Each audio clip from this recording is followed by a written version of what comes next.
I don't even remember what I was doing at 19 and you sold a company. Just for the camera, can I look at, like, I own 3 patents and I am below average with intelligence. Mathew Mozaffari transformed a tech vision into a $10 million business. Today, his startup is ranked in top 50 fastest growing companies in Canada. What do I need to do in order for me to sell my company for $20 million?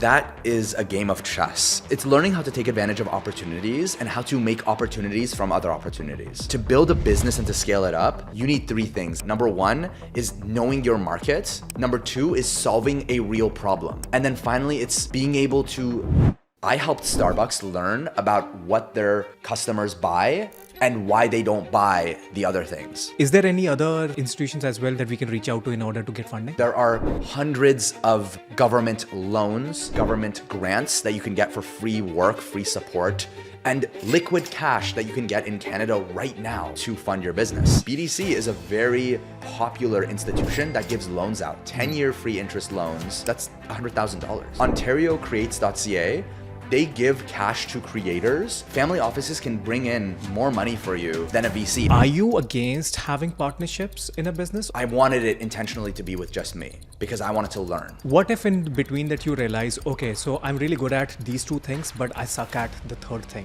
That's when I had to bring in co-founders. I actually used a tool called... You can find individuals that want to work with you on equity. How much would that company be worth today? Over $20 million. Do you regret selling it?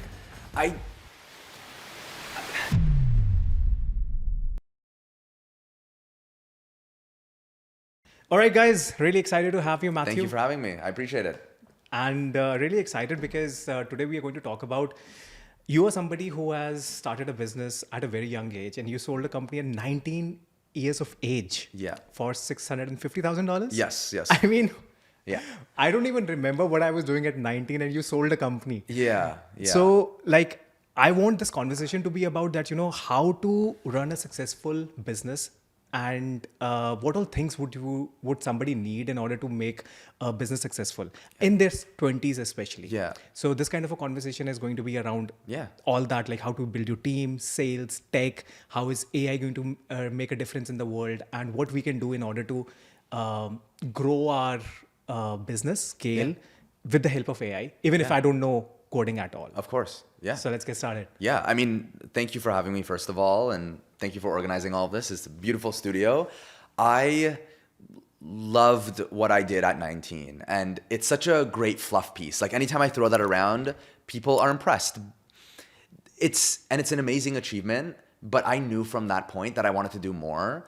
And that experience proved to me that you don't need to be someone special to sell a company or to do anything in your life. The same way everyone can drink water, or most people can drink a glass of water, the same way you can sell a business. And what you really need is just a lot of time and just a lot of research. With that being said, there's also privilege that exists, and luck, your skills compounding, and having the right individuals around you are the recipes to get in that right position.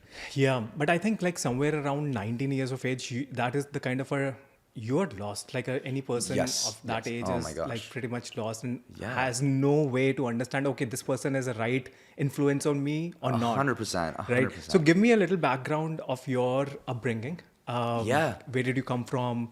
What kind of a business that you started, and how did you sell it? I am first generation Iranian. Like I was born and raised in Canada, downtown Toronto. So I've been exposed to the city for years, and I had. You are the third Iranian on my podcast. Oh, no way! Nice, that's amazing. There might be a common theme there with Iranians on the podcast. So. Yeah, I don't know. I mean, they're amazing and they're very successful also. Cool. No, that's amazing. I've seen some of the interviews as well. I hope I have that trajectory, but we'll see. We'll see. Life is unpredictable. And somehow I've found myself in the company of Iranians a lot. Right. Like there's a coffee place that I go, that guy's also Iranian, very good friend of mine. So I think maybe I was Iranian in my last. I feel like that's the whole thing with with immigration. Like naturally people want better. So anyone that immigrates, or most people that immigrate, they want to do better things. They don't want to be the same that they were from where they left. Right. It's like a relationship. You break up because you want to do better. You want to do something different. And different doesn't always mean better, but it could mean, it just means different. That's what it means. But I mean, yeah, but like that's what my parents wanted. Like they left, they came to Canada, they forgot their own language and barely learned a new one to give me a better life. And I felt that responsibility early on. And I was very lucky because when I was born, my parents put me in a fairly sheltered environment. So the first like 6 to 10 years, so up until I was 10 years old, I would say I was like middle class. So there was privilege. I had a home, like water, shower. I had all those basic needs. But then my family experienced a lot of loss in 2007, 2008, which actually ended up leading us to being homeless. Now, I don't want to frame it as a sob story because it isn't. And my parents were smart enough and lucky enough to be able to break out of that. And we were homeless for about like 6 months. What do you mean by homeless? We literally visited shelters to have housing, and I would shower at a YMCA. Now, my definition of homeless means not having a space to continue to grow your life. And at the time, my parents didn't have that. I was very lucky though. Like I don't want to frame it as a sob story. Like, oh, I was affected and traumatized. Like that's why I think I'm privileged, because my parents tried to keep that away from me, that concept. But when we would I used to fast during Ramadan, and my parents would be unable to afford bread. Like I'm getting chills right now. I remember when my dad would come home, and my mom liked this specific bread from the metro that was near us, near that shelter. It was downtown. And she asked if he had access to that bread, or if he could get that bread. Actually, I'm kind of tearing up. That's actually crazy. That's crazy. But he actually told her that he didn't have, he wasn't able to afford that bread, which was like surreal for me. I haven't said that story out loud before, so that's actually crazy to say. But that was a crazy time. And I don't remember that. My parents told me these stories 10 years later, 20 years later. And like seeing what individuals like them went through, and other immigrants, people new to the country, not even people new to the country, people that live here, just not having access to basic needs is a sad thing to see in general for anyone's life. And seeing how they survived that and created a better life for themselves after gave me grit. It didn't make me smarter. It didn't make me a harder worker, but it gave me that sense of grit and that sense of purpose and that sense of persistence, because I think that experience did something to me. I don't know what, because I don't remember all of it. I do remember showering at the YMCA. I remember like walking to the shelter, getting food. I don't remember. It was 2007, 2008, around that time. And I'm 27 now. So if I just do the math, okay, I'm butchering this. 2008. I was 11 years old. Okay, so yeah, so that makes sense. Yeah, about like 10 years old, things were good. And then around 10 to 12, around that time, I don't know exactly when, but we were away. And my parents kept this a secret for as long as possible, because it's in Middle Eastern culture, like there's a lot of pride, and you want to be the best. You want to drive that nice car. You want to have that financial literacy, that financial skill, that access to resources. And they didn't have that for a period. But that's where it started. And then after that, I went to school. I didn't do the best in school, but I wasn't the worst at school either. I was just average. But I studied. I worked hard. I remember, I went to a very academic school, York Mills Collegiate Institute. Shout out to that school, actually. They taught us to prioritize academics over sports, over everything, which may have not been the best at the time, but academics was a big pillar for them as an institution. And I was surrounded by academics. Kids were going to Kumon and learning extracurriculars. Like they were studying like grade 10 and 11 advanced functions and calculus while I was in 10th grade reading the textbook. And then I started to think that I wasn't good enough to be around these academics, especially because there was a lot of shame if you didn't perform well in the academic space where I was studying. And I realized that I had to do better. And the only way I could do better is by trying harder. And I ended up going to the library every summer starting grade 11, which was pretty late actually, but starting grade 11, I realized I got to get this together. So I started studying in libraries and just learning material ahead of the curriculum. And that taught me persistence, because I started working harder and I was getting slightly better results. I wasn't going from like 40% to 100%, but I was going from 40 to 50. And I thought, oh, okay, I'm not failing anymore. I'm barely passing. That's progress. And I kept going. And I think that's been the theme of my life, really. It's all these compounded efforts. Yeah. And when you were growing up, like given that situation that you and your family was in, were you ever made to feel that, you don't have enough resources? And how was the environment at your home during that time? I mean, we didn't have a home, so it was pretty flexible, I'd say. But it sucks because I don't remember all of it, but I know I did see my parents cry for the first time in that situation. They were starting from zero, basically, and I did remember seeing them cry for the first time during that period of time. But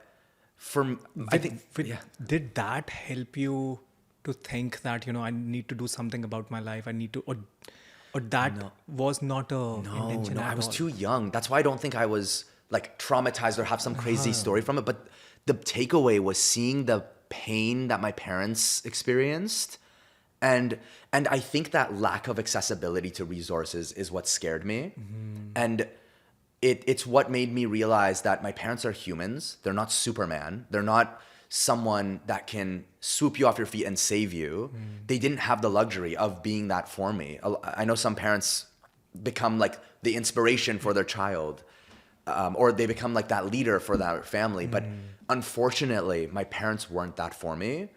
But them being human taught me the high points and the low points of life.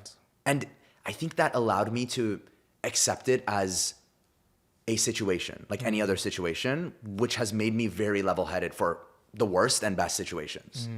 So they also, I'm sure that like lit a fire under them, and they went like, I didn't come here for my child to be homeless. I'm sure that lit a fire under them too. And they were motivated, and my father ended up starting his business, which was like a hardware engineering company, actually. It was a small business. He would repair stuff, and I guess he went all in on that, and then it started to grow, and that's what created a better life for us after that experience. And how do you feel today when you gifted them the Mercedes? That was, man. So I've gifted them a few things in my life, and the Mercedes is actually the most affordable thing I gifted them, but I did help with some debts, which was amazing.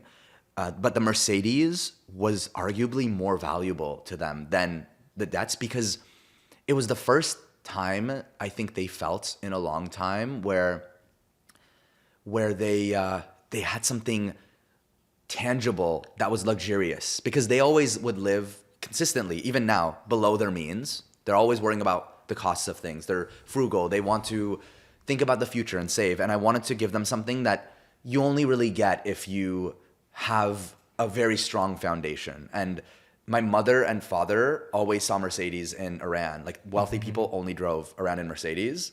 And I wanted to get them something that was like a symbol of what they observed and kind of make it full circle.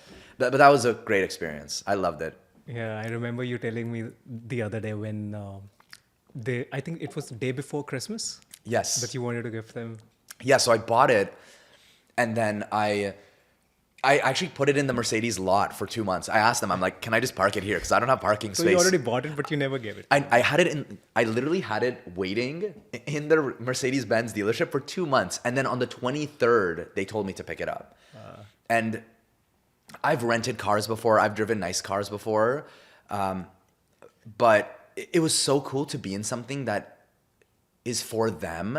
And it was just different. It was great. Is that you are able to help them or give them a, like I can totally relate with it, man, because I think coming from an immigrant background, coming from that kind of a culture, I don't know, for some reason, Mercedes had held a very different kind of a feel as a gift, or, having one in the family kind of a thing. So I remember growing up, even when I was in India, looking at Mercedes as the, like the superior, like the most luxurious car around there. Yeah. And when you grow up, you have a kind of a sort of a dream that, when you grow up, either if you could gift that to your parents or something that, you can bring in your home, that would be a Mercedes.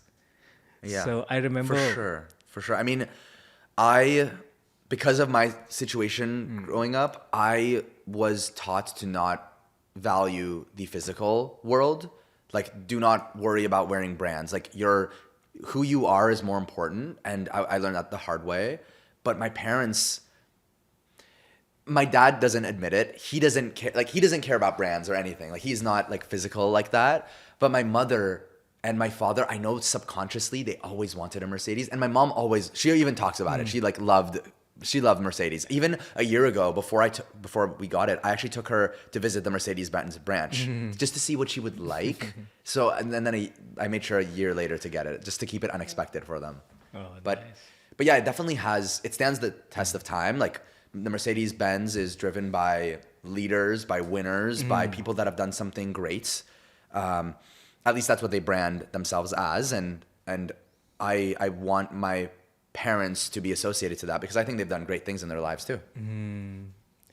So tell me a little bit about your business current, what you're doing, and how were you able to build a team of 40 people sitting here in Yeah. Toronto?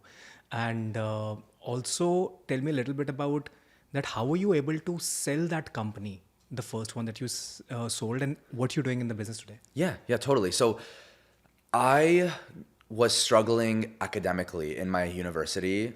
I was learning computer science. I studied at Ryerson, which is now Toronto Metropolitan University.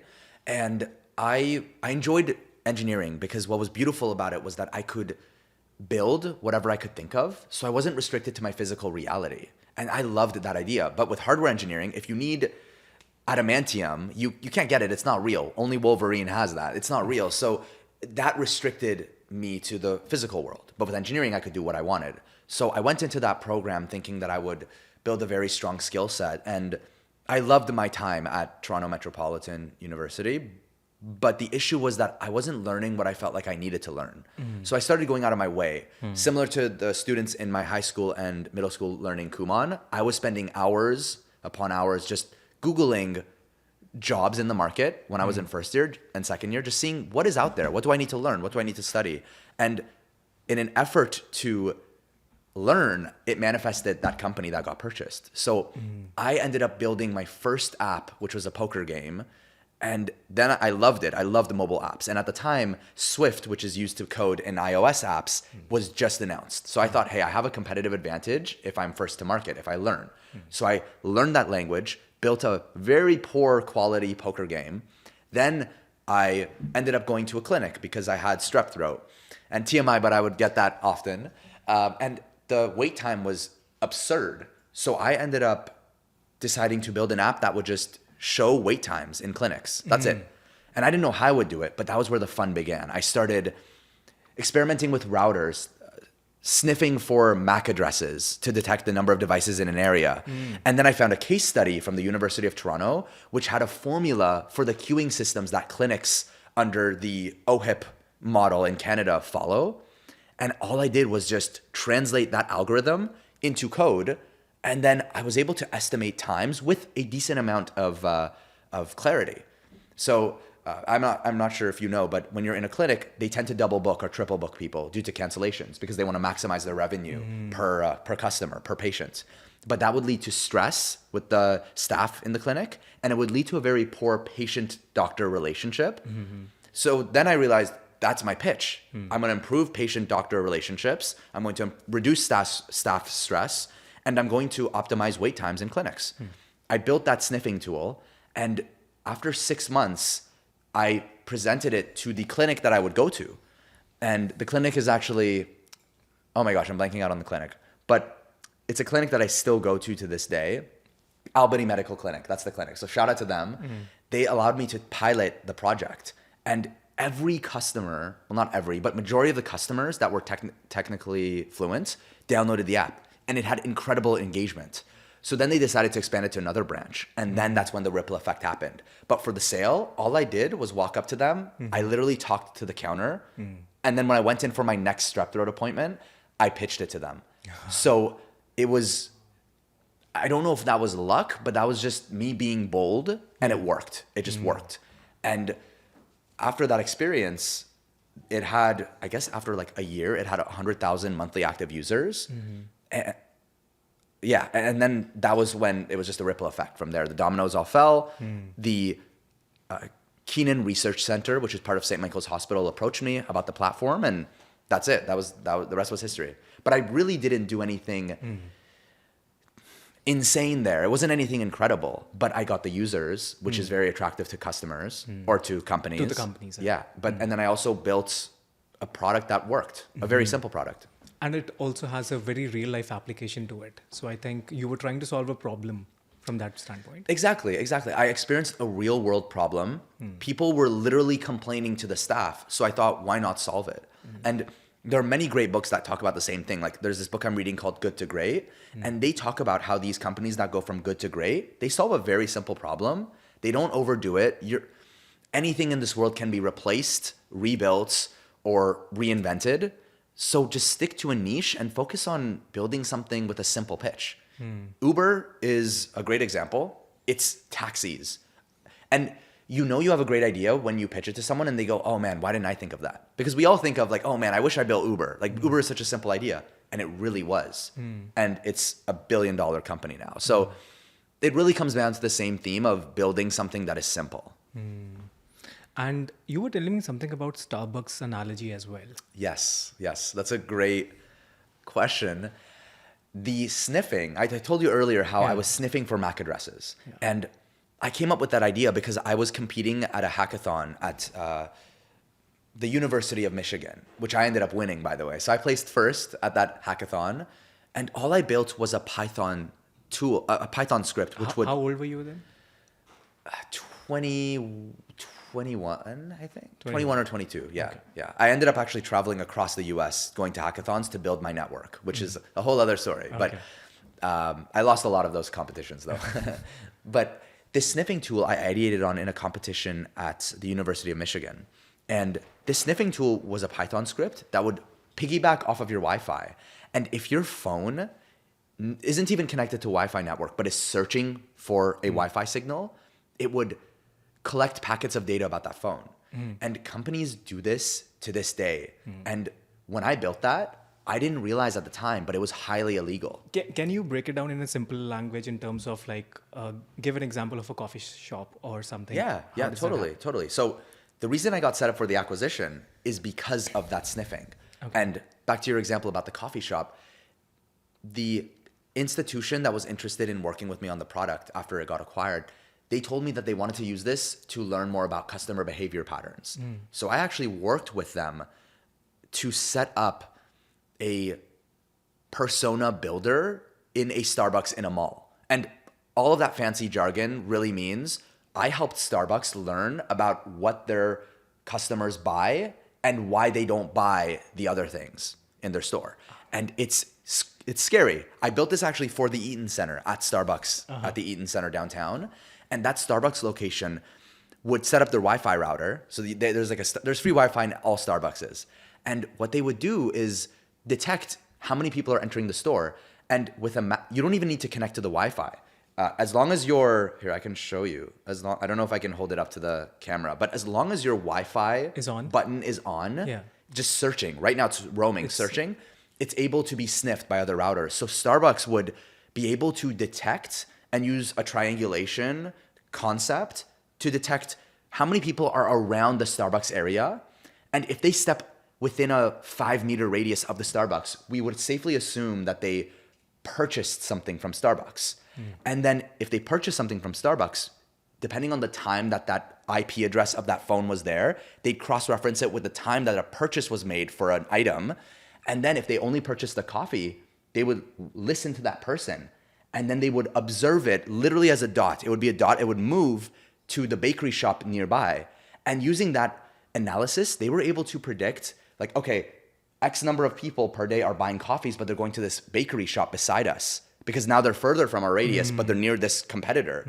Let's make products that are similar to that bakery shop. That's why they introduced the cake pop. That's why they introduced baked goods like the cookies. That's why they introduced the spinach and feta wrap. That's why they introduced the egg bites. I buy all these products, but they do this because they're studying their user behaviors. And what I was building was a very basic version of that. Okay. But it's incredible and scary to see how much data they get. And in Eaton Center, in these big malls, all these malls owned by Cadillac Fairview, they have Wi-Fi everywhere. Yeah. Not because they want to just give you a great experience with free Wi-Fi. They want to be able to monitor who's going in and out. And I have seen it. They're monitoring this data, and it's a legal thing to do. It's not illegal at all. It's actually genius. So this is legal way of spying on yeah, people. yeah, it's illegal. It's all legal, but those are just examples of how they study human behavior, and that's what tech companies do all the time. So what Starbucks was doing were they already doing before you got to know about it? No. So they weren't doing it before me, but I will not claim that I helped build Starbucks' entire ecosystem there. But Cadillac Fairview was, you might actually have to bleep that name, but Cadillac Fairview was one of the individuals that were interested in purchasing the product with the Keenan Research Center. So what happened was Keenan Research Center and this institution were both interested. One of them was interested in the users. I had over 100,000 monthly active users. So they had great engagement. One company wanted the engagement. One company wanted the sniffing. So we had to come up with a very creative agreement to ensure that both parties were getting what they wanted, and then I was receiving what I wanted, which was financial compensation and a stake of ownership as well. And that's how you were able to sell that company? Yes. Okay. Yes. Interesting. And Do you still own an ownership in this? yes, Oh, yes, nice. yeah. So I'm very partial owner. I'm a technical advisor, but very partial owner. And that's what motivated me to start Speer as well. How much would that company be worth today? I don't know. Hopefully, I actually don't know. Hopefully over $20 million. Hopefully. I feel like with my head and understanding like how they do business, I think it should be worth a decent amount. So wow. we'll see. So do you regret selling it? No, because I didn't know what I was doing. I didn't know. I had no idea what I was doing, and my code wasn't very good quality, to be honest. Like I'm average. I'm not that great at anything, and I built a very average product that solved a very unique problem. That was it. So, and I didn't have the connections to scale it. I didn't understand what to do next after that. It just worked really well, and I loved that I was getting 100,000 monthly active users. I even put ads in it. I used a tool called Google Ad Mob, which you know when you play like a free game or like Candy Crush, and you get like a banner. Yeah, I remember like whenever we download a free app, sometimes, when you export a file, then a banner comes in and that's an Yes. ad, and you have to wait for 5 seconds for it to get over. That's a tool called Google Ad Mob. So it's actually from Google. You install it, and then you can make money off of your ads. A lot of people, just a fun tip, they hide the ads in their websites to make some ad revenue. So they hide it. I used to do that to make money when I was a kid in university because I couldn't afford a MacBook. So I wanted to make money. So I was putting that in my website and then applying for jobs. These recruiters would go on the website and they don't even have to click an ad. It just generates revenue. To be fair, I made like $100, so not much at all. But those are just some cool strategies, I guess. So when you were building Speer now, and when did you start building that? 2019, I'd say. 2018, 2019. So how did you build your team? I think that is something like everybody starts alone. Yeah. So were you looking for a co-founder during that time? You were looking for a teammate. How did you go around that? Yeah, I was very lucky because I had some technical knowledge, and a lot of executives that are trying to build businesses that have unique ideas tend to be on the less technical side. So they're more on the product or strategy side or business or finance side. So they naturally end up having to look for co-founders. But I went in with the idea of I want to do this alone and I want to do it right. And I wanted to learn everything about a business. And that curiosity is what allowed me to build very basic process. But questions like, where do I message people? Like, do I use tools like Teams or Slack? I didn't even know those tools existed at the time. So I was just texting people, but I didn't know if that was the right thing to do, but I was doing it anyways. But how did you find that this is the product that you wanted to build, which is Speer in this case?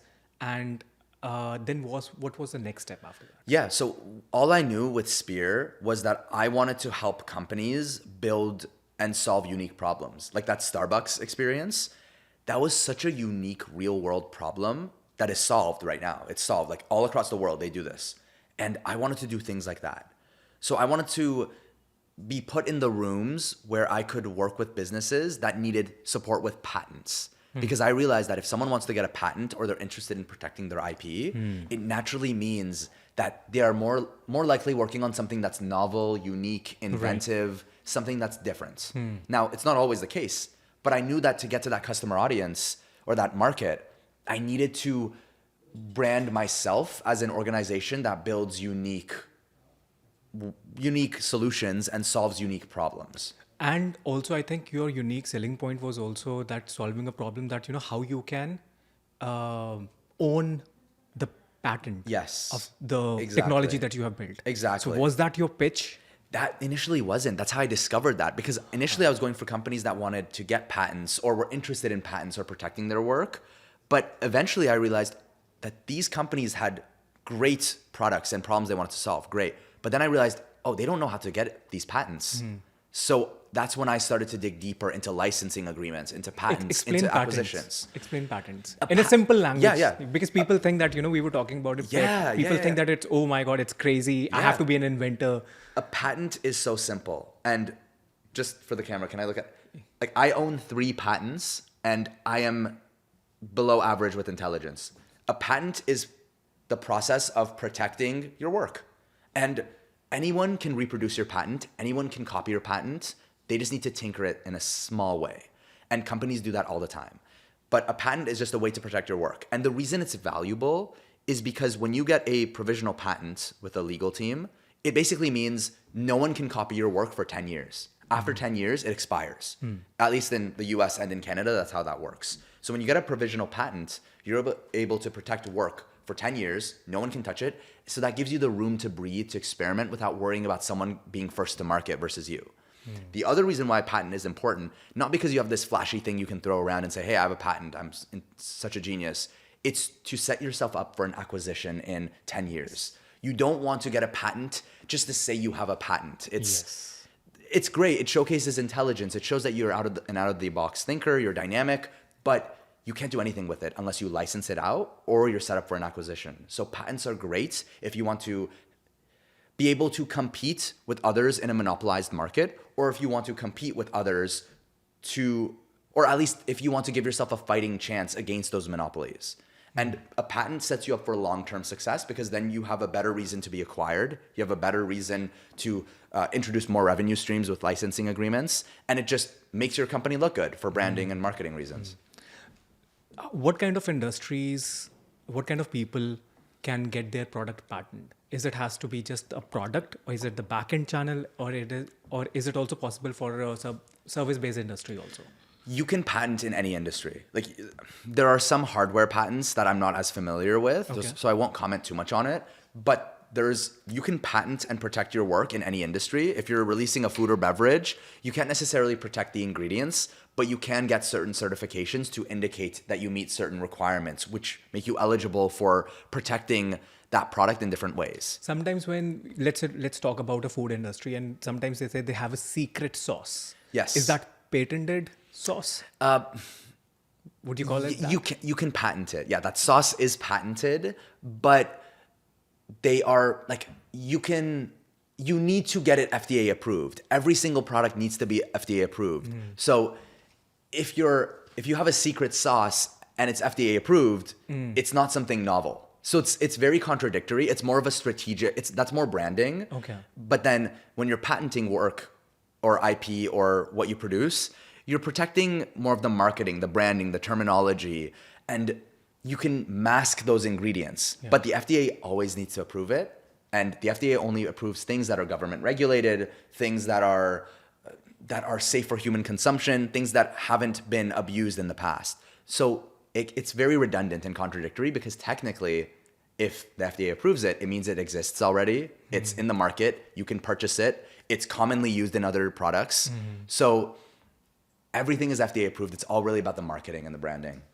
And also, I've seen that a lot of times when we are talking about deals on Shark Tank, Dragon's Den, they're looking for one specific keyword that, there Yes. has to be a utility patent. There has to be some kind of a patented technology in the company that they're investing into, so that it becomes more investable and they can grow the valuation around it. That's a great point. And I actually have a few friends that were on Shark Tank and Dragon's Den. But yeah, you hear them Which throw it company? around.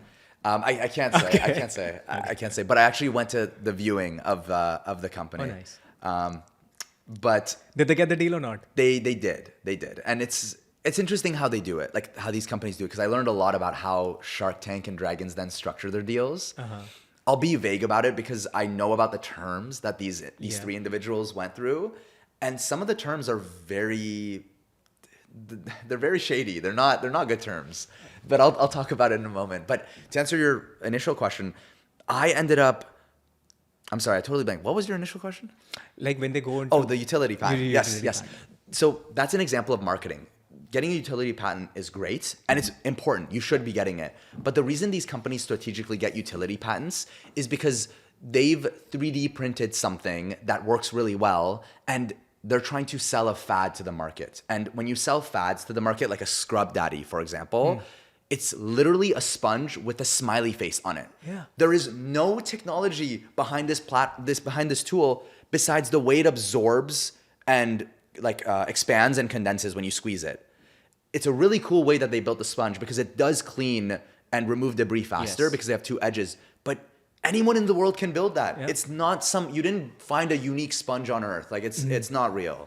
But what they did a good thing of is the branding and marketing, and they got a utility patent. So that utility patent protects them for a certain amount of time. I'm not sure how long for a utility patent, but it protects them enough so they can get as much of the market share as possible. So then they can have a competitive advantage and dominate that market. So when their patent is no longer legible or they need to apply for a new patent, there's going to be 10 more competitors coming in. But they're going to be able to get away with it because they have such a big market share. Then they can go, okay, I know there's 200 companies that want to compete with us. You can put a smiley face on the sponge, but I have all the market share now. So you have to come at me and I'm much bigger now. I'm 10x what I was. So it's more of a strategic play and the investors care about that because when they look at your sponge, they go, it's a sponge. I'm not going to make money off of this. But with the utility patent, they can aggressively throw cash in, do all the branding, marketing, collect as much market share, and then they can have a competitive advantage. And that's why companies like Shark Tank care a lot about that because those investors, they know it's a sponge. It's not something unique. You're not solving hunger in the world. Yeah. But they know that if you have a utility patent, you'll have a competitive advantage in the market, which is what Speer is doing, but in the IP and software side. So give me an example. Like, for example, let's say I have a marketing agency. Is there something that I can build a patent on in my industry? And if I do, how much does it cost? That's a great question. What we're good at is ideating on what you can patent because a lot of people don't know what to patent. Yeah. So in a marketing agency, if I'm coming in from a technology angle, I would approach you and go, hey, if you want a patent, you can't just patent marketing. Like that's too vague, right? But if I understand your line of business well, at the end of the day, you're exchanging a financial remuneration for a service. That's what's happening. But to get past that, what you need to do is ideate on a software. Maybe it's an app that connects studio spaces to individuals that are creatives. Maybe it's something like that. And what you can do is not patent that app because people can copy it. It doesn't matter. You can't protect it. But you can patent the algorithm under the hood that connects people. Maybe you connect everyone, kind of like Tinder, but you connect people that are only in a 1 mile radius and only on Thursdays. Every Thursday, your studio opens up on the app. And that's the nugget that you can protect. That can be patented? That can be protected, yes. Oh, wow. It's the algorithm that connects people. Interesting. And of course, you have to do due diligence. You have to talk to a lawyer. You need to go on Google Patents. Like patents.google.com is a place to search for this stuff. But that's the idea. That's the nugget you can protect, not the vague idea of, hey, I want to connect people. Yeah. You can't protect that. So, and how much does it cost? That could be $4,000 to $10,000 US. We paid, right now Speer has like 7 or 8 patents for different partners we've worked with. I think we've invested like $100,000 in patents so far. But we also sometimes share the costs because we list all the inventors. So sometimes the partner absorbs a portion of the cost and we absorb a portion. Okay. Sometimes they want to own the full patent. And for the last like 6-7 years, we've gotten, I think, like 30 or 40 patents, like 35 patents, I think. And we don't own all of those, of course, because some of them just want to keep it for themselves, which is completely fair. And it's part of our agreement. But some want to work with us long term. They want to license out with us. So we help them with the licensing agreements to help bring in more revenue for the business. Because now maybe Uber wants to use your matchmaking algorithm. And then you can license that out. And now you have a new revenue stream in your business. You take it to an investor. You say, hey, Uber is using my platform as a license. We have a licensing agreement with them, 10 years. And it's a SaaS product. And now you can package that as a separate service. And you're just driving in more revenue for your company, which sets you up in a really good position for acquisition. So basically, patent is really beneficial for evaluation point of view, for somebody to invest into your company, That's raise correct. your valuation. Yes. And it just gives you a different kind of an edge altogether as a business. Exactly. It gives you an edge. Does every business need it? No. That's why I'm very particular about the partners that we work with, because if you're not thinking to 10x your company and make it at least $10 million company, getting it to 10, it shouldn't be that difficult if you have a good idea. But if you're not going past 10 million, there's no point to get a patent. Like, don't waste your time if you're a small business, because you don't need that protection. So let me ask you this. What do I need to do in order for me to sell my company for $20 million in the next 5 years? That is a game of chess. And I have played that game a few times. The first chess game I played in my life was getting the company that was responsible for Starbucks in on the deal with the research center. They were separate entities. But I actually took the opportunity from one institution and took it to another company and said, hey, this is solving a unique problem. Do you want to purchase this? So I actually brought multiple people to the deal. What I've learned, and I have limited knowledge, by the way, like take it with a grain of salt, but what I've learned with being able to build a $10 million business, by the way, is being able to, I'm trying to not be vague. I'm trying to give actual advice. I hate when people say, oh, like, know your network. Like, it's true, but it's way too elusive and vague. Yeah. Too broad. I'll start top and then I'll start getting very specific. But it's learning how to take advantage of opportunities and how to make opportunities from other opportunities. So for example, like you and I have spent time together. You're learning about a tool like Clay and I'm supporting you with that. And then coincidentally, there's a session coming up and you can come to that event and who knows, you'll meet other people. Which they have, by the way, withdrawn. Exactly. And but you still show up. Yeah, exactly.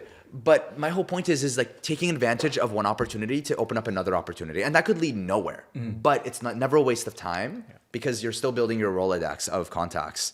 But to build a business and to scale it up, you need three things. And I hope this isn't vague for the audience. But number one is knowing your market.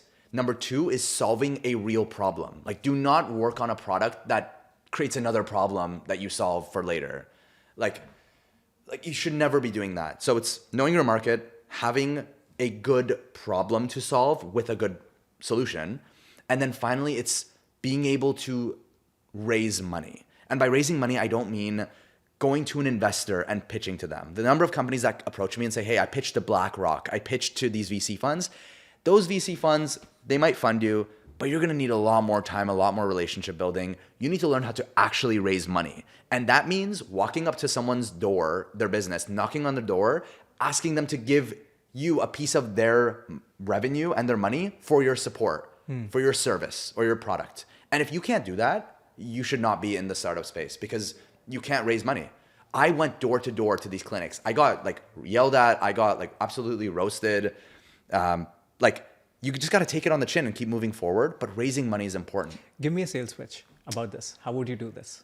How would I do what? Like raising money if you were to do, if you were just starting out. If I was just starting out, okay. Let's say we're talking about bubbly. I would probably come up to you and say, hey, are you? What are your common drinks that you have on your podcast? And you want to act this out? Okay, yeah. Okay, sure. yeah. So, hey Sahas, I'll actually shake your hand. Hey Sahas, great to meet you. Thank you for the time. What products do you usually have on your podcast? I either have coffee Okay. which is a local coffee shop. Okay, cool. Sometimes I even use Nespresso. Okay, And amazing. sometimes like a drink like bubbly. Bubbly. Nice. So do you have Nespresso or this local coffee shop as a sponsor on your podcast at Not all? at the moment, but Nespresso, if you're listening. Yeah, there you go. Nespresso, if you're listening. Okay, and with your Nespresso, do you have like an obvious cup or like a container to indicate that you're using Nespresso? No, not at the moment. Okay, so you usually have like a sleeve covering Yes. it. Okay, Yes. I mean that looks a bit. I mean, I've had their coffee; they're amazing, but that logo is very faint.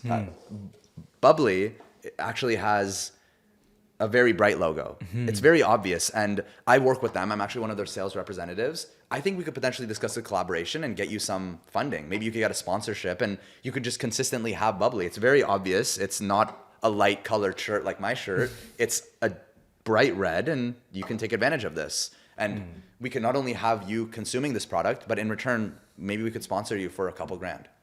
Oh, interesting. That is a very targeted sales pitch. I've hyper targeted it to you, and it's a sales pitch because I now know that you don't have sponsorship for your drink here. Yeah. But you also consume a drink with no obvious branding, and then Nespresso, you use it, but it's a shot. It's producing like a coffee in a shot. I have it at home too, and I love Nespresso. By the way, you should sponsor this man. But this is very obvious. I kind of went off the cuff and I winged it. Yeah. You could get away with this probably if you're selling it to podcasters or people in social media because they want sponsorships, right? Yeah. But if you're just pitching this on the streets, it's going to be harder. So the question is pitching like this kind of a sponsorship example similar to asking for funding as well? Yes, 100%. Like I feel like some business owners would disagree with me, but at the end of the day, the owner of a business and their responsibility, well, I'll just repeat that. The owner of a business has a responsibility to bring in cash injections or your company dies. You inject cash into it until it continues living and generating profit. If you aren't profitable, you are not raising money. But there are other ways to raise money without creating profit. And most businesses don't usually make profit for the first few years, but you can focus on government funding. There are hundreds of government loans, hundreds of government grants that you can get for free work, free support. And there's liquid cash that you can get in Canada right now that allow you to fund your business. I'll give a very specific example. I was on a call yesterday with the founders of CallSmart, and they are raising money. And I gave them some advice. I said, hey, don't dilute your investments and your shares.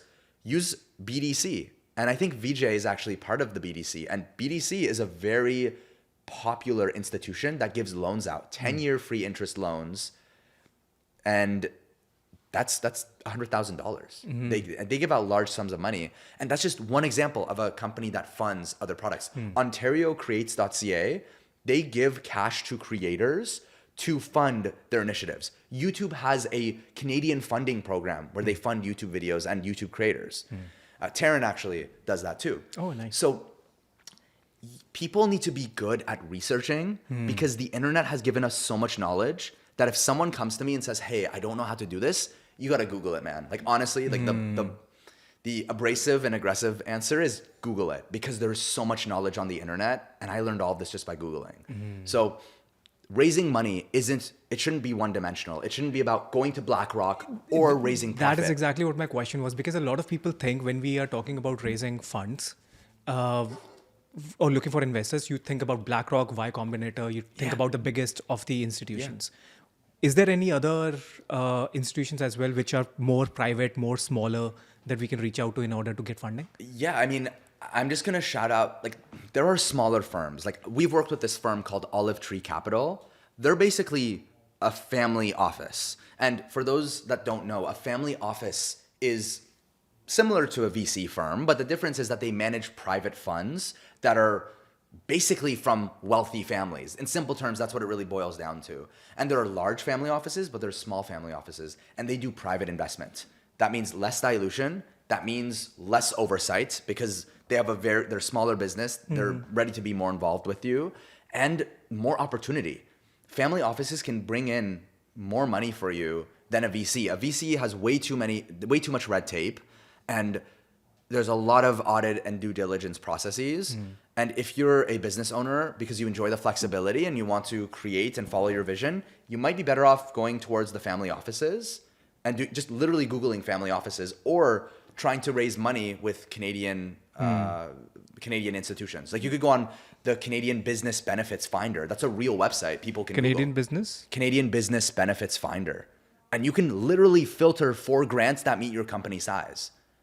So And the grant size is by the government, or is it by the private? it's by the government, but it's distributed by delivery organizations, which are public companies. But you don't even need to worry about that because they still give you the money. They want to give the money out. It's their job to give it to you with no strings attached. Okay. And we're really good at finding that money as well. And that's what's allowed us to grow, scale, survive, and continue to invest in what we hypothesized was profitable, which is now profitable.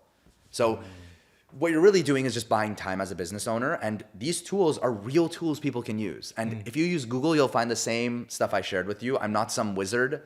Just do the research. Just do the research. Yeah.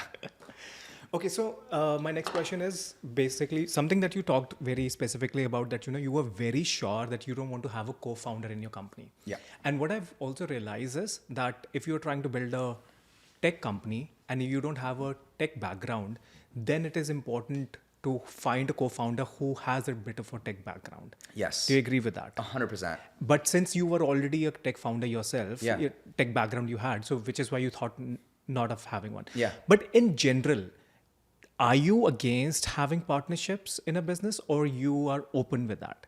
What is That's your a great question. And I'm very open to partnerships and co-founders, by the way. It's just at the time when I was building this, I didn't want to only know how to build an app. I wanted to learn about how to manage finances, how to become profitable, how to file taxes. I was so naive and new to the business world. So I wanted to learn more about it because I love learning, and I still do. So that's why I like knowing a lot about different areas. That's why we're going to talk about Cursor and AI, and then I can also sell you Bubbly, right? Because I wanted to do all of that. Now, if you're doing everything, you'll never be the master of one, which I've learned to accept. But back to your point regarding the co-founders, I met incredible people on my journey, and they helped me shape the company and build it to what it is today. So I owe so much to them. But when I started it, I wanted it intentionally to be with just me because I wanted to learn. I was just curious. I wanted to further my learning. So you wanted to learn different expertise. It's not just about the tech, but you also wanted to learn about sales, marketing, and everything. Exactly. I wanted to learn about what makes a business run and how you can have the entire operation run. Operations of running a business. Yes. So I wanted to learn about the fingers, the arms, the legs, the brain, the heart, all of it. What if in between that you realize, okay, so I'm really good at these two things, but I suck at the third thing. Yeah. Then what do you do? That's when I had to bring in co-founders or people that were more closely related to the business. Now, I realized initially when I was building the patents for these companies that it was taking too much of my time. But I loved it, but then I realized I have to let go of it. And that's when I that's when I realized I needed to hire. So I actually used a tool called wellfound.com. Well found? Yes. It used to be called AngelList, but now it's called Wellfound. Okay, you can find individuals that want to work with you on equity, for instance. Oh, now, nice. I never distributed equity at the time, at least, and I believed in a fair compensation. So I remember meeting with some people and I said, hey, we're going to compensate you. It's below market rate. We're going to do something cool here. Do you want to jump in for the ride? And I made sure to target students that were around my age because we're all motivated. I was a student at the time. So I wanted to work with people that were inspiring and curious and wanted to have more from life. You worked with some people from India as well, right? Yes. So, Kartikeya Sharma, he is our CTO now, and he's an amazing individual. And Karan Agrawal. Karan, he was the first hire at the company, and he's still in the company to this day. And I met with him in New Delhi when I met up with him. He ended up coming to Canada multiple times. You've been to India? Yeah. Nice. I went to New Delhi. We were actually, myself and Stephanie were actually we were selected to represent Canada as part of the G20 summit that happens every year. And we had the opportunity to visit India. And at the time, last year or 2 years ago, it was hosted in India. So we had the chance to not only speak on panels, but we had the opportunity to be involved and to learn about New Delhi and to visit the place that I made my first hires in. Oh, nice. We'll talk about Karan Agarwal, but just tell me, and how was your experience in India during that time? I loved it. For me at least, I had the opportunity to stay in a very fancy hotel. I stayed at the Taj Palace, Mahal Palace, yeah. which was beautiful. So it was they were incredibly hospitable. The food was incredible. I can send you videos. So good. So I loved it. But I did end up exploring and going outside of the Taj Palace, of course.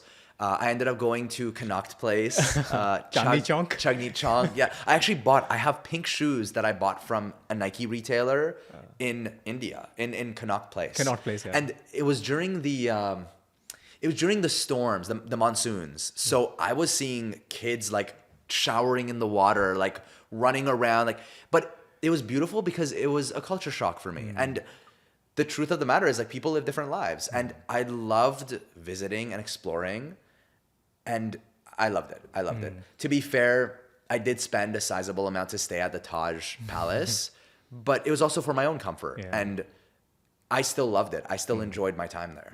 There's a whole different conversation that I would want to have with you about hospitality, luxury in India and other hotels that you go around North America. Yeah. There's a huge lot of difference. Like, I know for the fact that the hospitality by Hyatt here in Canada is nowhere closer to what it would be in India. Oh, yeah. Oh, 100%. I mean, I've stayed at the Four Seasons in Toronto, Fairmont. They're great. They're very high-end experiences, but the way they treated me was as if I was royalty, truly like royalty. They put like this like crown, like this flower thing. Yes. They put this thing on me. Excuse me, I don't know the terminology, but they put something which represented their culture. They put the red.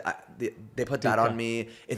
And I didn't do much research on it, but it was. I'm sure it's for like good health and good spirits and all of that positivity. It's when you're welcoming a guest, a visitor. Yeah. This is a kind of a tradition in India that you are welcoming with a little bit of lit up lamp and some tikka, which is tikka. Okay, cool. So, and that was beautiful. But even besides that, we had people go into our rooms every night or every morning and switch out the flowers to put new flowers that smell even stronger.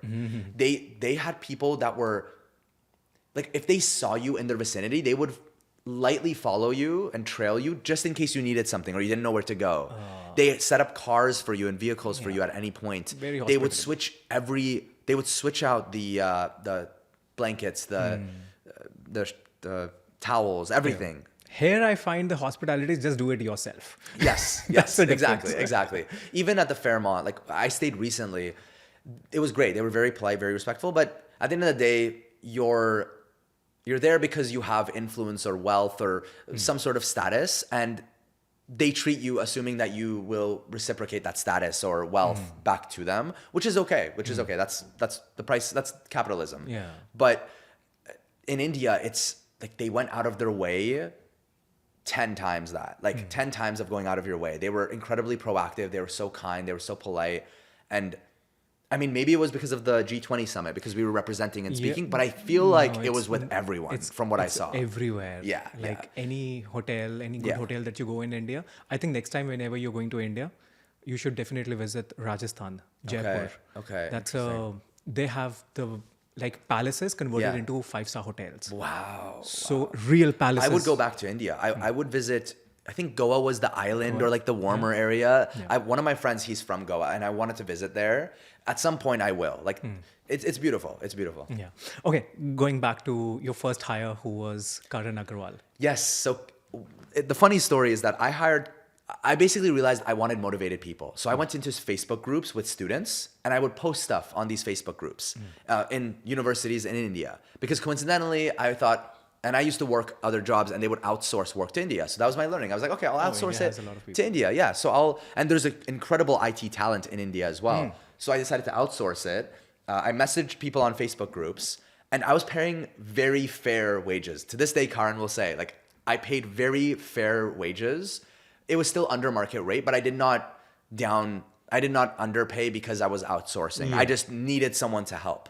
Now, Karan and a bunch of other individuals applied and were interested. I hired on contract 10 people, and then the project failed miserably. Was it on handshake? It was a handshake basis, unfortunately. But one of them ended up stealing some of the code. Oh, shit. One person I ended up negotiating with them and I paid them 50% up front and they never responded to me. One of them, I paid them fairly and they did the work, but the work was just poor. So I was like, all right, this is crazy. This is awful. Everything's on fire. We got terminated from our first contract opportunity. So I terminated everyone but Karan because Karan was he was very communicative compared to the others. And he was a student. I was a student too. He seemed passionate about it and excited. He was in India during that He was time? in India, yeah. He wasn't in New Delhi. He was in the other big city. Oh my gosh. Hyderabad? Mumbai? Mumbai. He lives in Mumbai. So he was out of Mumbai and Kartikeya was from New Delhi. But I ended up talking to him. We ended up just like vibing, like late nights. We would just like work together. And then it was cool. Like he had a personality. I had a personality. We were getting along. Initially, it's funny, I talked to him about it recently. He told me initially he wasn't sure if I was scamming him or if there was if there was something odd about it. But he knew it was real because like a few months in, he told me, Mathew, my laptop is broken. So I bought him a completely new MacBook. No worries, like I covered the expense and I had no money, but I used the revenue of the company, paid it off. I was like, just use this. And that's when he knew it was a real thing. Like I wasn't just like BSing him. So then he recommended me to his friend, Kartikeya, that he went to school with. Kartikeya went to an incredible institution in New Delhi. IIT? I think, Is it I don't IIT? know. I think one of those big ones. IIT is just like Harvard or Google, Stanford. I think the guy from India. Google, the founder of Google, I think went there. I, Because we did a tour of one of the best universities in the yeah, world. I think he went to the Yeah. same institute. So I ended up bringing him on board. I paid him less than market rate again. And then over time, he actually quit Amazon and then came to us. Oh, nice. But it was just a small team. It was me, him, like 3 or 4 other people. So these guys moved to Canada? Not at the time, but yes, they Over the period of time. over time, we got them set up to come to Canada. Oh, that's amazing. But and it's great. It's great. What's cool about it is that after them, I realized that it was able to create more margin so I could hire someone in North America. Right. And that's when I brought on Stephanie as well. Stephanie Lurero, she's one of my best friends and she has a media background. She actually used to host her own talk show on Rogers TV. I should actually introduce. Yeah, we you met her. met- You met met her the other day. Yes, you met Yeah, her at the yeah. thing. She actually used to host and produce a didn't show know at that. Rogers TV. Yeah, but she didn't know what she wanted to do with her with her marketing and communications background. So she got into product design, and we were kind of winging it. I went to a shisha shop with her once, and one of my best friends, and I pitched it to her, and she liked it. She was like, "All right, let's try it." I paid her under market rate again. Again. Right? So this is how you hire. This is how you start a Exactly. company. You have to because you Yeah. don't have enough resources, Yeah. and if they are okay with it, then that's it. Like you can't hire the best person and expect them to sacrifice their whole life. But these individuals were intrigued by this industry because one of them was in school and wanted to get into the engineering space in North America. One of them didn't know if they wanted to keep pursuing media, but they were interested in product. So basically, when you were hiring, so you had a thought in your mind, I'm not just going to hire every technical person around there, but you're going to see Exactly. that what is their skill set and how Exactly. they can add a value into your company. Exactly, in order to win. exactly. And that's the mentality I had. I wanted to find that perfect intersection of lack of experience with potential. And when you find that intersection, it made it easier to negotiate the rates. But it's hard. Hiring is hard. Yeah. But those individuals came on board. There were other great individuals part of the company as well over time. Yeah, I mean, it's been a journey. How much what do you think is the number one skill for somebody to have in their business? Number one, I think it's the ability to raise. Unfortunately, I don't think it's the ability to delegate. I think it's the ability to raise money, and not raising money through VCs, just bringing in revenue. Because if you bring basically in sales, if you can bring in revenue, you can target the right audiences, you can hyper target and hire the right people that you need. But right below that, I would say it's the delegation, the ability to delegate and recognize the skill set someone has. So number one is sales. I personally Sales would say or so. just raising money, even if it is from VCs or even if it is like increasing the revenue. Exactly. If you can pitch your product to make profit, that's a win. If you can approach a VC and raise money, that's a win. If you can approach government institutions to receive loans or grants, that's a win. I think that is what packages a successful business owner or a successful person that's responsible for raising money or bringing in more resources into the company. And how do you think somebody could get better at sales? Repetition, 100% repetition. Like you need to be yelled at. If you're nervous to do a cold call, do the cold call. If you're nervous to approach someone in person, do that. Like you need to be yelled at 1,000,000 times. I still get absolutely roasted and disrespected to this day. And I'm okay with it. I'm happy with it because it teaches me how to think differently and how to try different things. And right now we have, knock on wood, an incredible amount of inbound leads. So there's all the positive, but you don't, as a business owner, focus on the negative stuff. Work on building the negative stuff. Flip over those rocks. Flip over the dark things that you don't want to approach because you're uncomfortable, because that discomfort creates opportunity for you. I deal with that all the time. Literally last week, someone on my team got yelled at because she cold messaged someone, and it was, they were just, I think they went way too extreme. They just like explained why they're an academic and why we know less than them and why we cannot help them. So it was very disrespectful, but that's the game. You're in the business world, man. Like you got to roll with the punches. You got to keep going. Like that's it. It's really about the grit. Do you think also it's all about sales is also about a talent, inbuilt talent, or is it like something that you could also learn? I think it's something I really think anyone can learn. Is it the easiest skill to have in comparison to having a technical skill or having a marketing skill or any other skill out there? I would say, I think it's the same level of complexity. I think they solve very different problems because I've worked with teams that invested millions of dollars into their product and they die off. And these companies die off because they're bad at sales. They don't know how to promote an incredible product. I've literally seen a company invest $4 million of private family funding and they just die off. And they just didn't know how to sell. They didn't understand their market. So when you see that stuff, it really scares you because if your CEO can't sell, that's a good indication that your business is either going to remain a small business or can't scale over time. And as important as it is for the founders to lead, it's as important for the people part of your business to feel like they're working with a strong leader. And that's what always scared me about the startup world because there's only very few, like, it's like when you're dating. When you're dating in your 20s, everyone is mostly the same. We're not all very good looking. We're all about the same level of intelligence. We all most likely have a degree. We all have a similar head on our shoulders. Yeah. So the dating pool is pretty similar. You have some very attractive people. You have some potentially like wealthy people that had inheritance from their parents, hypothetically. So those are the slightly above average people. But most people are dating around the same pool. But when you start to get older, the attractiveness might fade. Your physical features might fade, or your wealth might dissipate because it was your family's money. You didn't really know how to build resources and attract resources. But all in all, my whole point is that over time, people specialize and know what they're good at. So that's why I always had a discomfort with trusting a very young CEO. So it was ironic because I had the same fear about myself. I truly put myself on a pedestal and went, Mathew, no one is going to trust you to lead a vision because you're young. You have nothing to show for it. Yes, you had that $650K acquisition, which is great, but that scared me because I didn't want that to be my only like marking on earth. So I thought like, all right, Matt, if you don't pretend you don't have that, you need to do better. And that pressure on myself allowed me to learn about how a full business functions. And again, I know so little. And I know I say that I'm below average or I'm just average. I do think that I have a very strong skill set that is very difficult to reproduce. And that's a powerful thing. But the reason I think I'm average is because everyone can learn what I learned. I didn't have a multimillionaire father or like... You had grit. I had grit. I just learned more and at a faster pace. That was really it. There's one TED Talk that you were talking about that really motivated you. Yes. I don't remember her full name. All I remember is her first name is Angela. This individual, Angela, this incredible woman, she spoke about a TED Talk and she is a researcher, I believe. And she has a lot of like publications, by the way.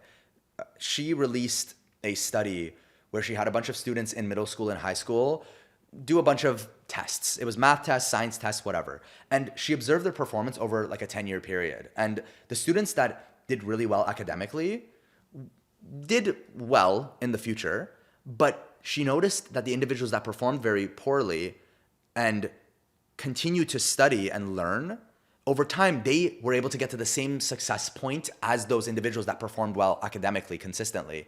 But then what was interesting was that she noticed that there were a specific niche of students that were performing okay, or they do poorly, they do well, but their grades consistently shifted. It was like very poor or very high, and they consistently kept getting poor and high marks. But over time, they had a significantly higher like exponential curve of success. And she didn't know why that was happening, but from her studies, she was able to conclude that the individuals that succeeded and failed often, all the time, you're afraid to go for a run because you're slightly larger than someone else, or you're afraid to study or do public speaking, whatever. They kept putting in consistent behavior or consistent effort to become better, even though they got 3 80%, then they got 130% grade, then they get 100%. It didn't matter for them, the consistency. They never gave up, even though they did well multiple times or did poorly multiple times. They just saw it as Kept going. is. It just is. It isn't an indication of your skill set. They just kept progressing, and they had an exponentially better career than the individuals that did really, really well in school and the individuals that did okay and then eventually gradually built up. And that's because they had grit and persistence. They just kept going. And the individuals that just keep going even without a plan, according to her, statistically tend to perform better than everyone. Even the academics that did really well, what she noticed was that those academics that consistently performed well, some of them ended up dropping off because they were so used to doing well at an early age that they didn't understand how to deal with failure and that gray area of the unknown. So she noticed that some of those individuals that did really well in their career, or at least in their high school, up to their high school studies, dropped off because they were used to getting good grades, but oh man, they got that 140% and they were shocked and scared. They felt like they couldn't do anything with their lives, and they become like crippled with fear.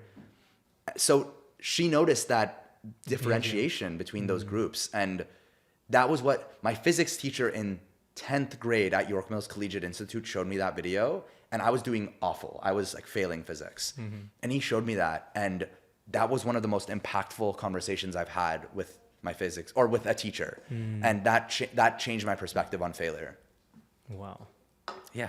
It's pretty crazy stuff. Pretty crazy. Yeah, I saw that video when you sent Yeah. it to me. There's a great book called The Psychology of Money, and they talk about money I've read and it. cash flow. Yeah. And one of the takeaways that I had from it was that compounding effect. They talk about how you put money into a TFSA or your 401k, and it scales up over time. And every dollar you put in continues to scale over time because it's shifting with inflation, with business development, with market growth. And it's the same thing with skill set. Over the last 6-7 years, I've just concluded that I am successful on paper, but it wasn't because I was the best person in the room or the smartest person in any environment. It was because I tried hard every time. And anything I do, even for this podcast, you saw me make the spreadsheet. Oh, man. I want to put in 110% to No, man, anything I I really do. appreciate that because, that shows that, how seriously you take any project that Exactly. comes to your... I want it to be great, and it might not do well. This podcast could get 0 views, but that's okay because I know that I tried my best, and that's what's important to me. And the psychology of money talks about the compounding effect. Every day that you take notes or study or learn something, you might find it useless, but in 10 years, it might open up a new door that you didn't even realize was open. And I have real examples of that happening in my life. That's crazy, man.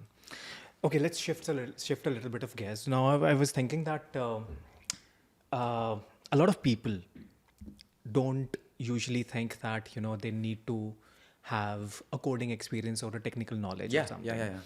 And some people might think that, I need to have a technical skill in order to go get better at, how the world is growing and AI and everything. What is one coding language that you would recommend everyone to know about? Interesting. Yeah, that's funny. I used to post YouTube videos, and I used to make videos on technology trends. For individuals in the engineering space, I'd highly recommend people to read Stack Overflow. So go on Google, type in Stack Overflow survey or GitHub survey. If they search those two terms up, you'll see surveys of technologies that are becoming popular every year. And you can see the 2024 version, 2023, 22, 21, 2020, 19. And that's what I actually looked at when I was in school in 2015, 2016, trying to find out what to focus on. But to answer your question, the best language to value ratio, I actually see it as the ratio of financial benefit, like how fast can you get a job with it, how fast can you learn it, and the impact it can have in the industry, I'd say Python. Of course, with AI and all of the machine learning stuff, it's been much more popular now, but Python is one of the easiest languages to learn because it's very easy to read the code. Like when you're speaking Arabic versus Spanish, it's easier to learn Spanish because the letters are recognizable.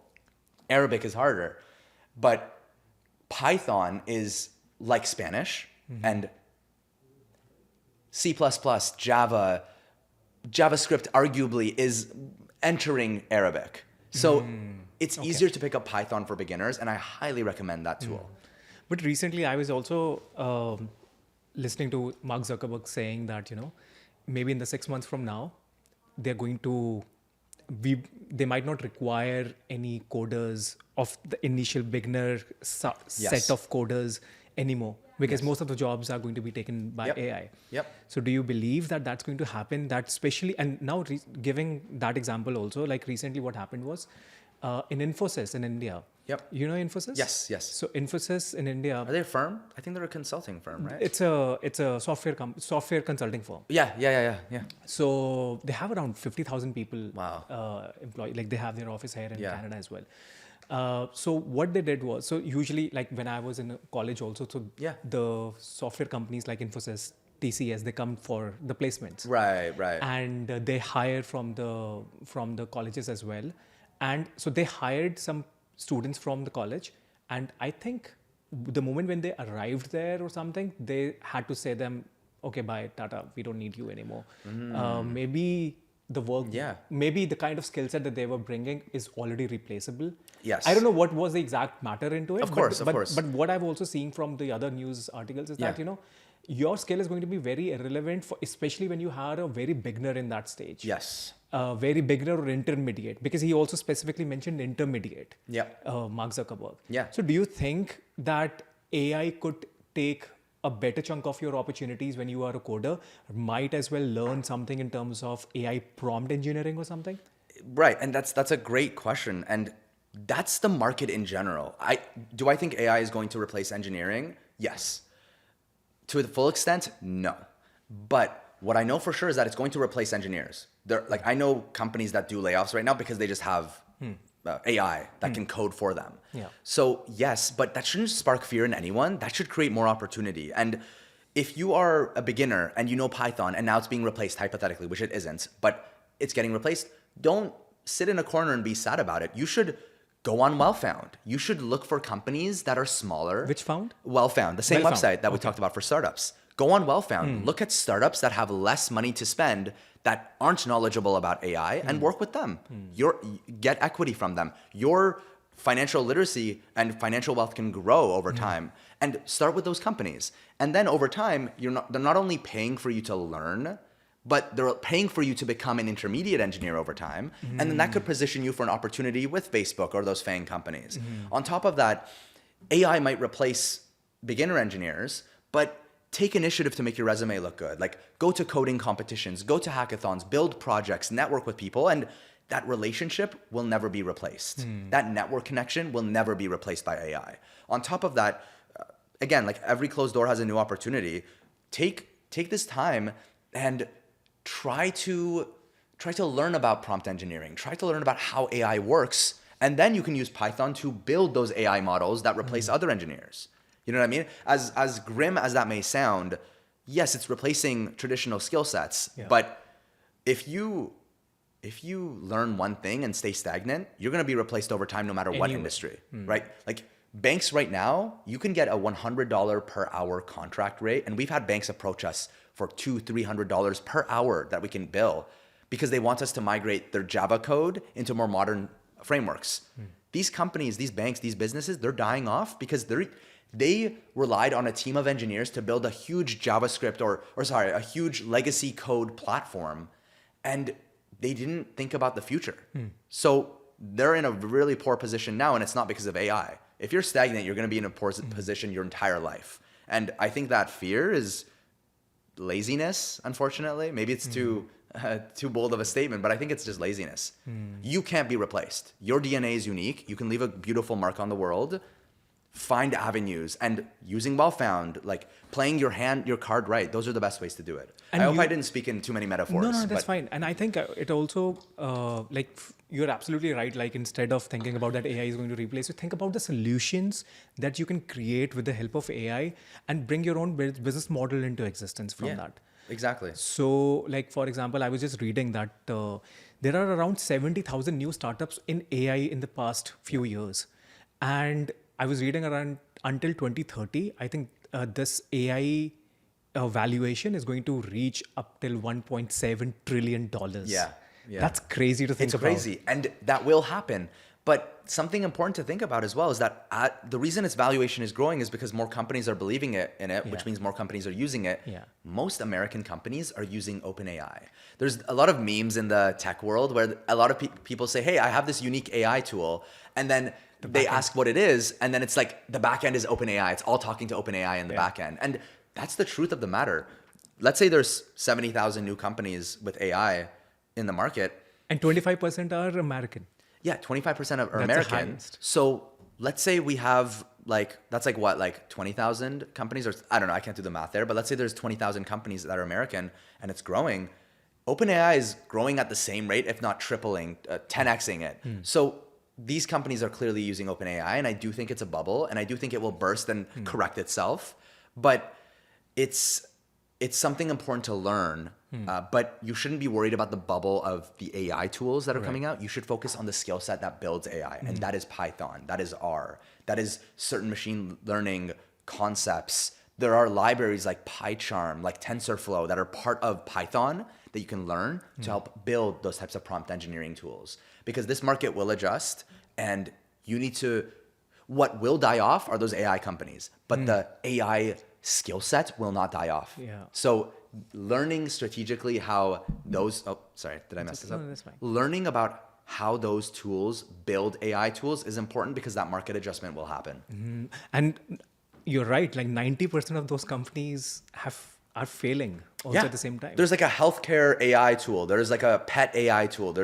I can go on the App Store right now and search up AI, like health or psychology AI tools. I see so many. It's oversaturated. Yeah. And I believe in AI. I think it's incredible, and it will replace people. It will replace people to a certain extent.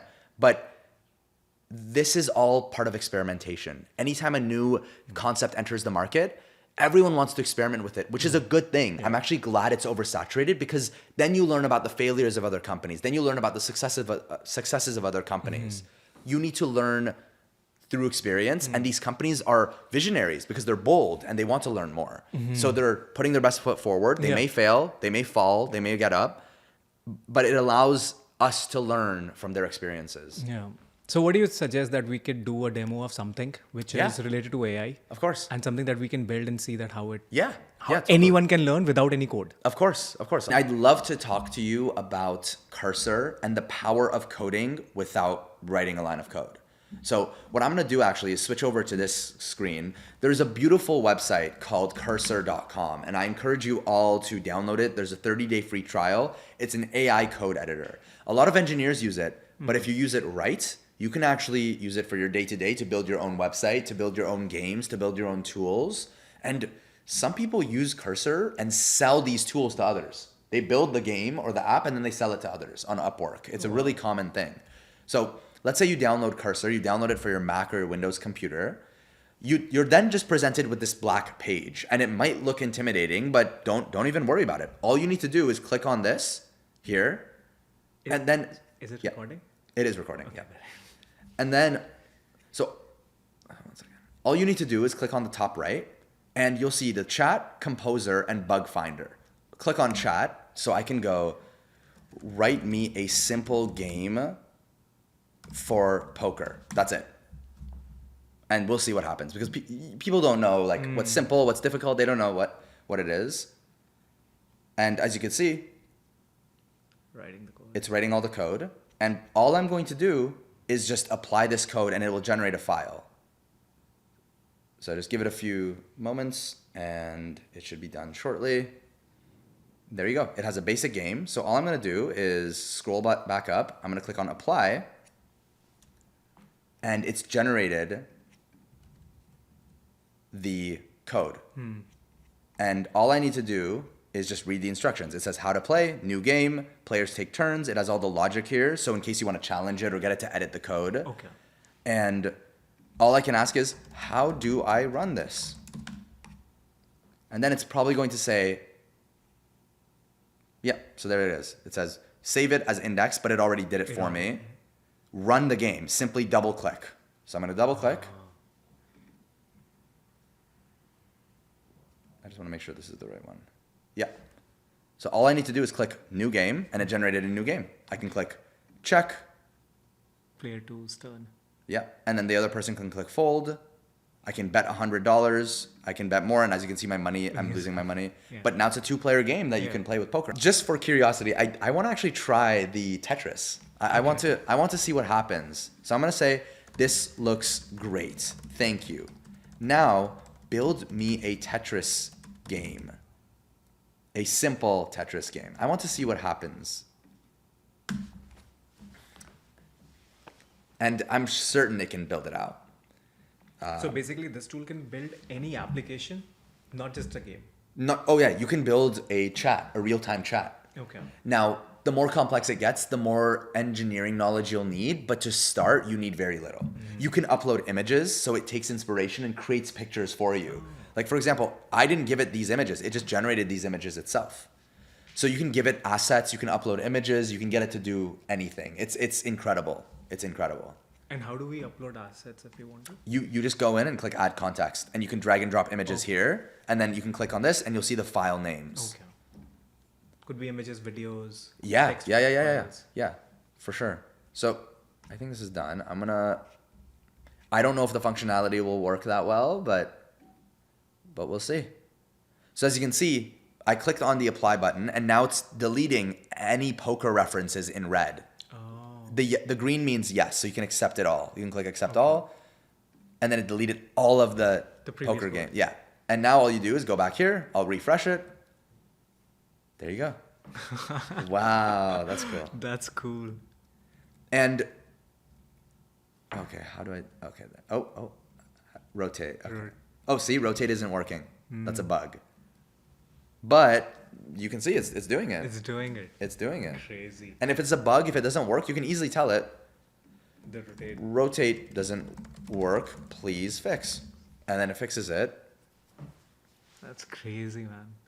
Yeah. Think of a game and you just make it. Yeah. Now you don't have to Yeah, go and yeah. But it's not even just games. I use Cursor. In our company, we use Cursor to build out large real-time chat features. Now, AI isn't very reliable when it has a lot of context, but the beautiful part is that when you put your own code here, it can read all of the context of your 1,300 files and tell you where your code should go where. So it's incredible. It's smart. It's incredible. So now, same thing, accept file. Let's see if I can't rotate that. There you go. It worked. Crazy, man. I actually want to win. I used to play Tetris a lot. I think you are quite mature for the age, for your age. Thank you. Maybe I wasn't that mature at 27 years of age. Yeah, I mean, everyone has their own journey. And, Yeah. And I mean, I can still be immature too, and And a like, few that's life. few things around, like something that you don't have too much of an experience in, but the experiences that you have had, you are pretty mature in that. Thank you. Yeah, I appreciate it. What makes you confident? Knowing that if everything that I've done has been taken away from me by the external world, I can rebuild it all. I know that that's like the one thing I'm confident in my life, and I rarely speak in absolutes because that's dangerous, because then you're boxing yourself in an opinion. But I'm absolutely confident that all of this taken away, I can rebuild it because I started it myself and I can do it again. That's, I think, what fuels me, because I know that I can, with that mentality and these learnings, I can attract resources again. And whether that's money or the right individuals that believe in me or a branding for a company, I know I can bring that all back again because I was the catalyst that started it from the start. So I think that's what gives me confidence. Yeah. And pretty much towards the end, man, like I think this has been very valuable lesson and an incredible podcast for me as well.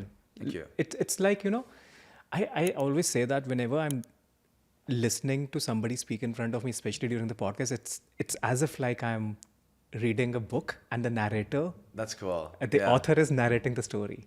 Yeah. No, I agree. I love listening to podcasts because I learn about the person and I'm hoping that they give insight. Yeah. And you don't really, these conversations are when we enter flow state. It's when we talk about what we're passionate about, what we're afraid of, what we care about. And you don't always get that in a book that's structured. No. You know, I mean, nowhere I thought that I'd be asking you about your confidence or insecurity. This just comes naturally because the way the conversation is flowing, and maybe there are some insecurities in me, which is asking me to ask that question. Of course, and the world is so dynamic and fluid, and